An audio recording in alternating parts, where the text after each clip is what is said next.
Welcome to MojoPlays, and today we're swinging off the beaten path to help out our friendly neighborhoods of New York. Mild spoilers ahead if you haven't helped New York's everyday citizens while swinging through the city. What's going on in that head of yours?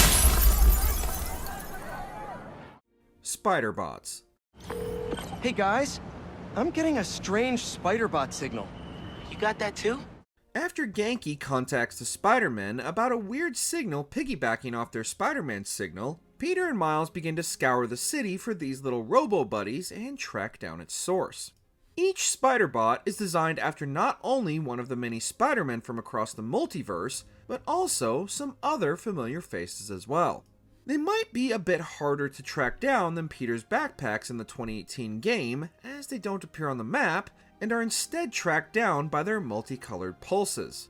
But the reward for finding and snagging all 43 is worth the effort.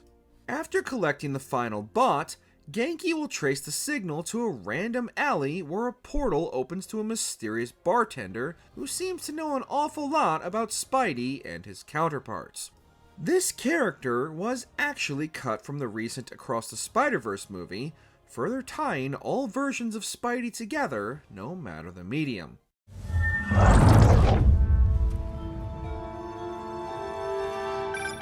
What the hell was that? I wish I knew. Cultural Museum. Mom, do you need me to go? Didn't you just finish telling me how busy you are? Yeah, but I always have time for my community.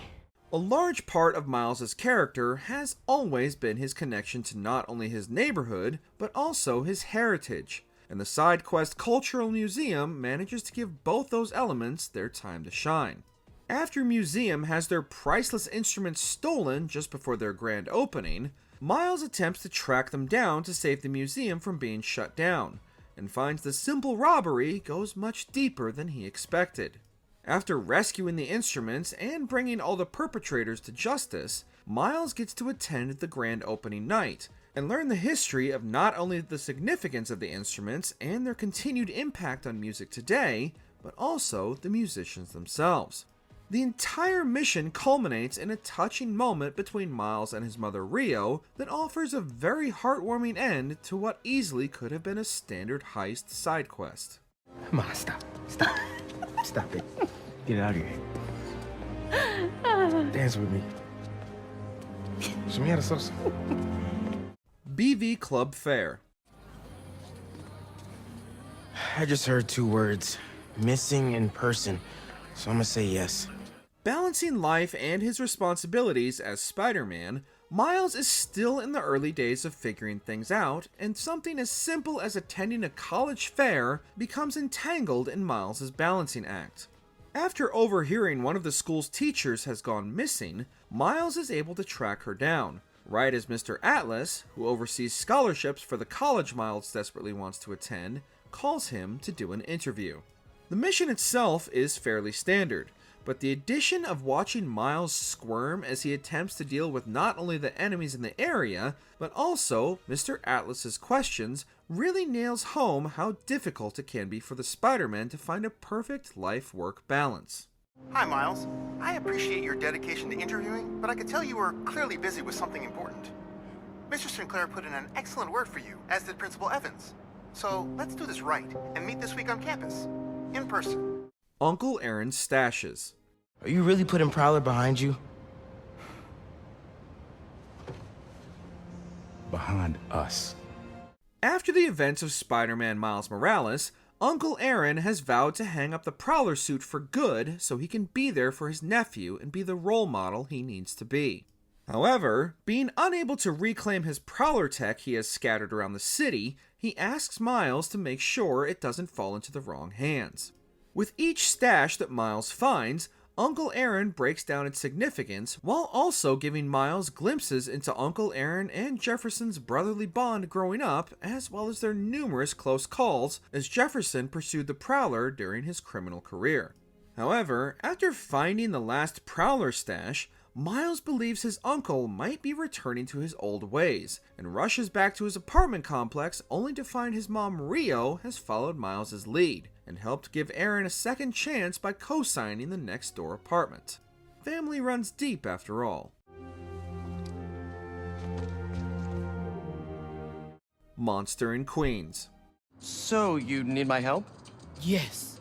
There's a monster in my backyard. Given the numerous types of villains Spidey has faced throughout the years, receiving a call that there's a monster in a neighborhood isn't as strange as it might initially seem. Taking up the request, Spidey finds an older blind woman complaining that some kind of monster has been terrorizing her backyard and asks Spidey to investigate. However, instead of finding a monster, Spidey instead finds one of Kraven's robot dogs malfunctioning.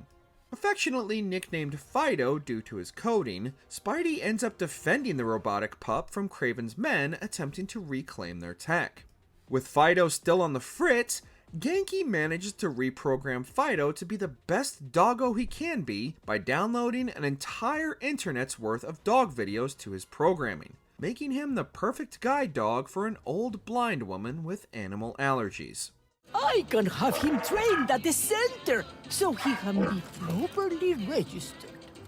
Find Grandpa. I'm looking for my Grandpa Earl. He kept talking about meeting someone here, and now he's gone, and... Can you please help me find him? Sometimes the quietest missions are the most important. After receiving a request in the friendly neighborhood Spider-Man app, players will find a distraught woman whose grandfather has wandered off. While attempting to track the old man down, the woman laments how she's been lax in her responsibilities to care for her ailing grandfather, while also trying to maintain her own personal life. Something Spidey can relate to, balancing his responsibilities as Spider-Man and his own personal life struggles. Spidey eventually finds the old man sitting on a bench and sits with him until his granddaughter arrives. You ever been in love, Spider-Man? Yeah, I have. It's beautiful. Listening to the old man recall his fondest memories of his life and his time with his wife and how nervous he was to propose. It's a small side quest, but also one of the most touching in the entire series. It was my fault for wandering off. But Spider-Man took good care of me. Had a nice chat about your grandma. Target identified. What? All the targets got corrupted into one file. One of the strangest missions the Spider-Man can pick up, but one with the most surprising endings of all the side content in Spider-Man 2. What initially begins as tailing missions in which Peter or Miles must race across the city to download data on what they presume are more of Kraven's targets, the mystery deepens further as they discover many of those on the list have been deceased for many years. With the final piece of the puzzle in hand, Spidey traces the source to an apartment where it seems the owner was expecting Kraven and had laid a trap for the famous hunter. Spidey quickly figures out that this apartment belongs to the Chameleon, and not only that, but that the Chameleon and Kraven are actually brothers. It's a great twist to a standard side mission and continues to deepen the lore of Insomniac's corner of the Spidey universe. Don't worry, brother. I will do what you could not. Sandman Shards. What the hell? After the outstanding opening battle against a skyscraper-sized Sandman, the Spider-Men were left wondering what led Marco to go off the deep end. By tracking down numerous shard clusters scattered around the city, they would get their answer. But Marco certainly isn't going to give up those memories willingly.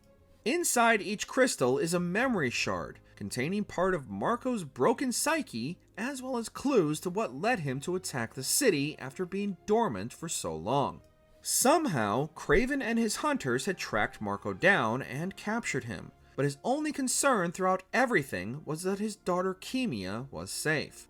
As Spidey finds and releases more and more shards, Marco's condition stabilizes, and he requests Spider-Man give his daughter the memory shards which when pieced together form a statue of Marco and his daughter. Even going clean is a struggle for many of Spidey's rogues gallery. She's okay. The Flame.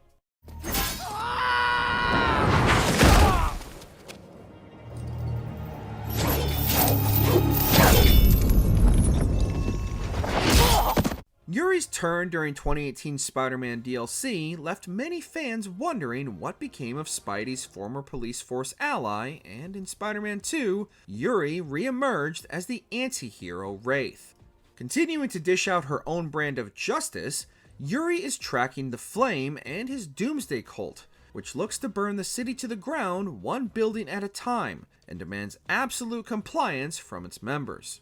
As Spidey and Wraith team up to stop the cult and their plans, the stakes are significantly raised as their true agenda is revealed, and they were after a piece of the symbiote Oscorp was transporting, and the pair of heroes inadvertently put it right into the hands of Cletus Cassidy, who promises it will bring truth, judgment, and carnage.